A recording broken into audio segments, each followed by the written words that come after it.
All right, let's dive in.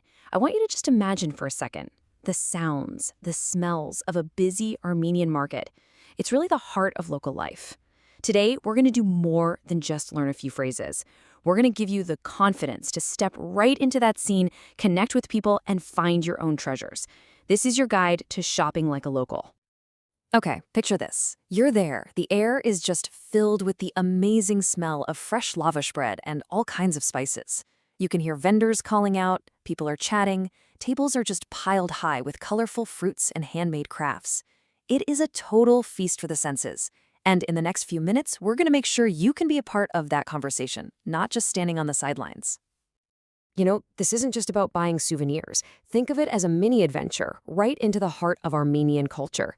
And, like any great adventure, it all starts with knowing the name of the place you're exploring.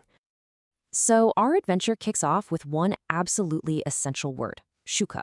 It literally means market, and it's the setting for our little language quest today. But really, it's so much more than a place to buy things. It's this vibrant hub where community and culture just come alive. Now, every good adventurer needs a toolkit, right? So let's fill yours up with the essential vocabulary. These are the basic building blocks you're going to need to navigate the shuka from the moment you walk in. First up, we have kanut.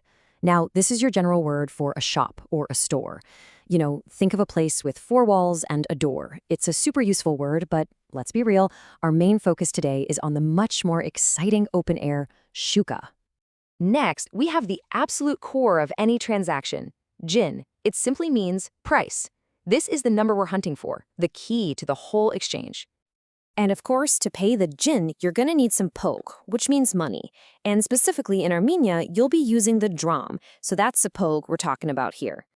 Okay, now for your secret weapons. On one side, you've got theng, which means expensive, and on the other, you have ajan, which means cheap. Now, these aren't just descriptions. These are your power words for expressing value and for kicking off that friendly little negotiation dance.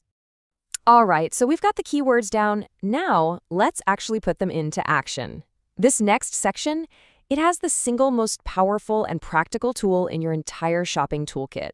This is the question that starts it all. So before you ask the price, you've got to point to what you want, right? If an item is right there in front of you, totally within arm's reach, you're going to use the word sa. It just means this. And what if the thing you're eyeing is a little further away? Maybe it's up on a higher shelf or on the other side of the stall. For that, you'll use the, which means that. It's that simple, right? Sa for things that are close, the for things at a distance. And here it is, the main event. Inch urge. Now, this literally translates to what is its value, which I think is just beautiful. But it's how you ask, how much is it? So let's put it together. You point to something close to you and you ask, sa inch urge. And just like that, you've kicked off a real conversation in the market. So, we have the words, but what do they actually sound like in a real conversation? Let's walk through a little mini dialogue. Think of this as the final challenge of our quest, where we see all the pieces come together. So you, the shopper, are going to start things off. You've spotted something you like, you hold it up, and you ask the vendor, sa inch arze, how much is this? The vendor's probably going to come back with something like this. Sahazar dirham a. This is 1,000 dirham. Okay, they've given you the starting price, the ball's in your court. Now this is your moment. This is where you can use one of your new power words. You could say, with a friendly smile, of course, shat thanki. It's very expensive. And remember, this isn't being rude. It's all part of the fun, the culture of bargaining in the shuka. It's a friendly dance.